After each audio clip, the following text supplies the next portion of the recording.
Perkenalkan, nama saya Muhammad Usman Syakir, dengan NIM 027. Kali ini saya akan mempresentasikan atau menjelaskan kepada teman-teman semua mengenai konsep dasar gizi dan apa saja kebutuhan gizi pada orang dewasa. Baiklah, selamat menyaksikan. Kebutuhan gizi pada orang dewasa.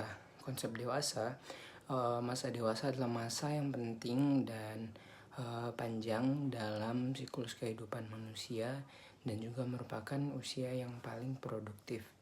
Kebutuhan gizi pada orang dewasa yaitu kecukupan gizi yang dianjurkan setiap hari adalah jumlah rata-rata suatu nutrisi yang dibutuhkan per hari untuk memenuhi kebutuhan orang yang sehat. Pria usia antara 19 dan 30 tahun harus membatasi asupan kalori harian maksimum 2.400 tidak aktif dan 2.800 sangat aktif.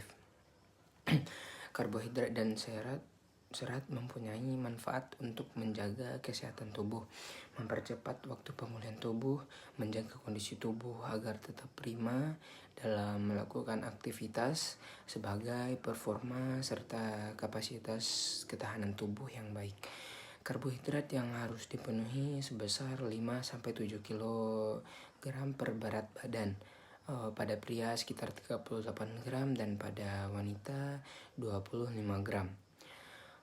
Lemak dapat ditemukan pada hewan maupun tumbuhan dalam bentuk organik yang disebut dengan lipid, vitamin dan mineral.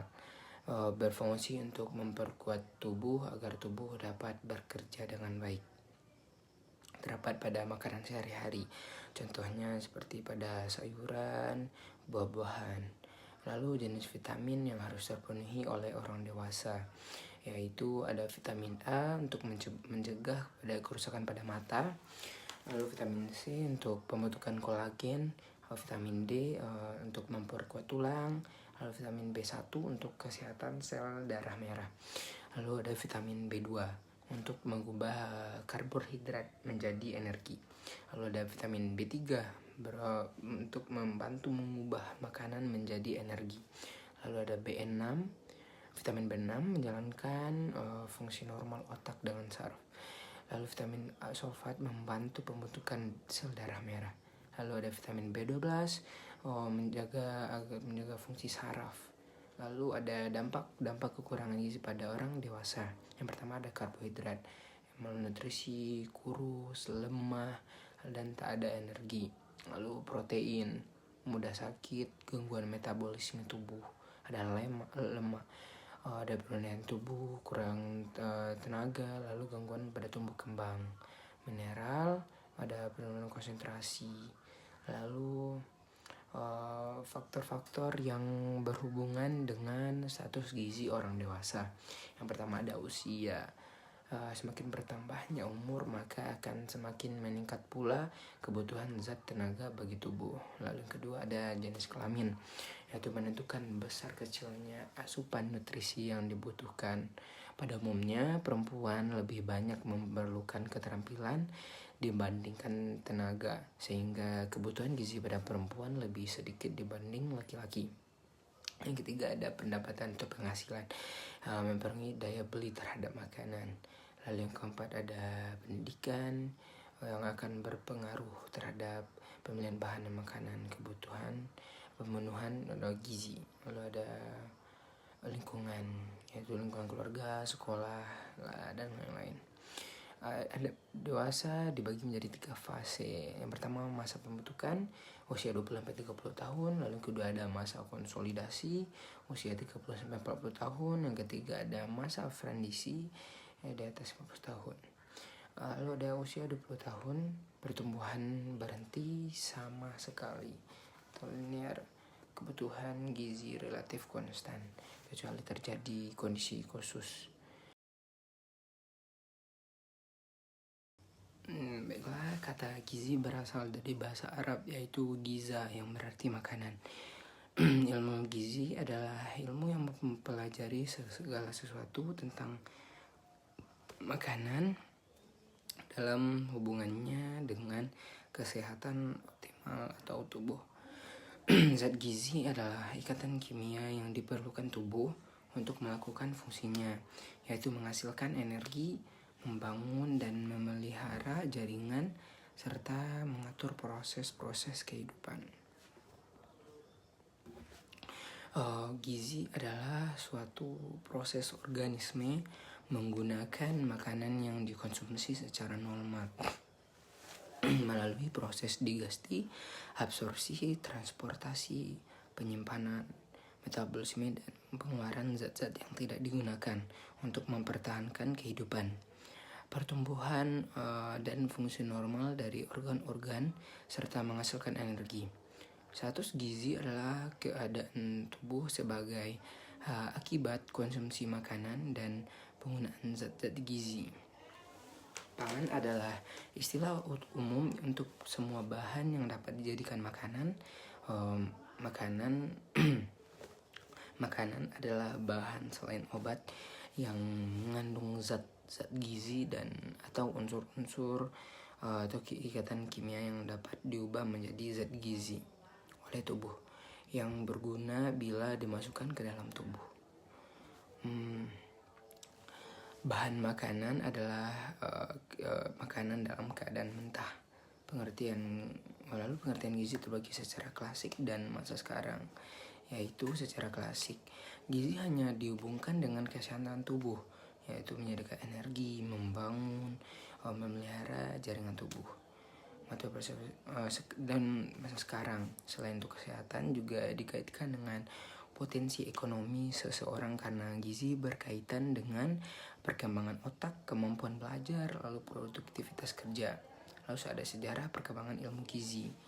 Pada tahun 1926 di Universitas Columbia, New York, AS. Lalu pada zaman purba, makanan penting untuk kelangsungan hidup. Lalu pada beberapa penelitian yang menegaskan bahwa ilmu gizi sudah ada sejak dulu, antara lain penelitian tentang pernafasan dan kalorimetri yang pertama dipelajari oleh Antoine Lavoisier pada 1743 sampai 1754. Penemuan vitamin awal abad 20. Lalu ruang lingkup ilmu gizi. Pertama, gizi seluler atau lingkungan in vitro dengan ilmu-ilmu dasarnya, kimia, analitik, biokimia, biologi sel, biologi molekuler, dan genetika molekuler. Kedua, ada gizi organ, khusus gizi manusia dan gizi hewan, meliputi ilmu-ilmu nutrisi hewan, klinik, genetika medis, dietetika, patologi, fisiologi, dan kimia fisiologi. Lalu ada ketiga, gizi masyarakat, meliputi ilmu-ilmu antropologi, demografi, ekologi, ekonomi, pendidikan, epidemiologi, lalu kebijakan pangan, dan lain-lain. Keempat, pangan meliputi pertanian, peternakan, pengelola lingkungan, dan lain-lain. Lalu jenis-jenis pada zat gizi. Yang pertama ada karbohidrat. Karbohidrat disebut juga sebagai zat tepung atau zat gula yang tersusun dari unsur karbon, hidrogen, dan oksigen. Di dalam tubuh, karbohidrat berperan dalam menghasilkan energi yang akan digunakan oleh tubuh melakukan berbagai macam aktivitas.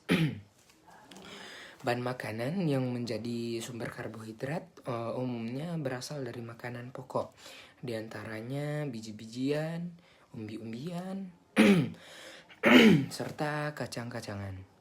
Lalu yang kedua ada protein. Protein adalah sumber asam amino yang mengandung unsur karbon, hidrogen, oksigen, nitrogen, ada sulfur dan fosfor. Berbeda dengan karbohidrat, zat gizi ini berperan sebagai zat pembangun yang bermanfaat bagi pertumbuhan dan perkembangan jaringan tubuh. Bahan makanan yang mengandung protein dibedakan menjadi dua jenis, yaitu bersumber dari hewani dan nabati. Protein yang berasal dari hewani disebut juga protein hewani, antara lain telur, susu, daging, dan ikan. Sementara yang bersumber dari bahan nabati disebut juga sebagai protein nabati, antara lain kacang kedelai dan hasil olahannya seperti tahu dan tempe, serta jenis kacang-kacangan. Lalu yang ketiga ada lemak. Lemak adalah senyawa yang tersusun dari ada karbon, hidrogen, dan oksigen. Fungsi utama lemak adalah sebagai sumber tenaga. Selain itu juga berfungsi sebagai pelarut vitamin, yaitu ada vitamin vitamin A, D, E, dan K. Lemak dapat dibedakan menjadi 4 jenis, yaitu kolesterol, lemak jenuh, dan lemak tak jenuh ganda. Lalu yang terakhir ada vitamin. Vitamin adalah senyawa atau zat organik yang terdapat di dalam makanan dalam jumlah yang sangat sedikit. Lalu vitamin dibedakan menjadi 2 golongan, yaitu vitamin larut lemak, vitamin A tadi, dan vitamin larut air, yaitu vitamin B dan C. Lalu sumber vitamin berasal dari semua jenis makanan. Misalnya sumber vitamin A adalah produk susu, ikan, dan sayuran. Lalu sumber vitamin B seperti gandum, daging, dan susu. Vitamin C yaitu dari buah-buahan seperti jeruk, tomat, dan kentang. Vitamin D dari produk susu, ikan, dan minyak ikan. Lalu vitamin E dari minyak sayur dan biji-bijian. Sedangkan vitamin terakhir yaitu vitamin K banyak berasal dari sayur-sayuran berdaun hijau dan seperti margarin. Ada mineral. Mineral adalah senyawa organik yang mempunyai peran penting dalam tubuh, dalam memelihara fungsi tubuh. Mineral digolongkan menjadi 2 macam, yaitu mineral makro dan mineral mikro. Mineral makro adalah mineral yang dibutuhkan oleh tubuh dalam jumlah lebih dari 100 mg per hari. Sedangkan mineral mikro dibutuhkan kurang dari 100 mg per hari. Jenis-jenis mineral makro antara lain yaitu natrium, kalsium, magnesium, kalium, klorida, fosfor, dan sulfur.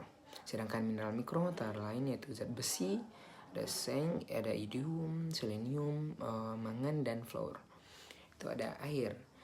Air merupakan komponen yang sangat penting yang dibutuhkan oleh tubuh proses metabolisme. Air berfungsi sebagai zat pelarut hasil pencernaan. Selain itu, air juga berfungsi sebagai pengatur panas tubuh melalui proses respirasi. Tubuh manusia dewasa mengandung 70% air, sehingga merupakan komponen terbesar di dalam struktur tubuh manusia. Air bersumber dari air alam yang telah tersedia dan dapat dimanfaatkan secara langsung. Selain itu, air juga banyak terdapat di hampir semua makanan. Pada buah dan sayuran adalah bahan makanan yang banyak mengandung air hingga 95%. Lalu kita masuk ke fungsi dari zat gizi, yaitu yang pertama memberi energi seperti karbohidrat, lemak, dan protein. Merupakan ikatan organik yang mengandung karbon yang dapat dibakar dan dibutuhkan tubuh untuk melakukan kegiatan atau aktivitas. Lalu pertumbuhan dan pemeliharaan jaringan tubuh, itu ada protein, mineral, dan air diperlukan untuk membentuk sel-sel baru, memelihara dan mengganti sel yang rusak, mengatur proses tubuh seperti protein, mineral, air, dan vitamin. Terima kasih telah mendengarkan presentasi dari saya mengenai konsep dasar gizi dan kebutuhan gizi pada orang dewasa. Sekian dari saya. Mohon maaf apabila ada kesalahan kata. Wabillahi taufiq wal hidayah. Assalamualaikum warahmatullahi wabarakatuh.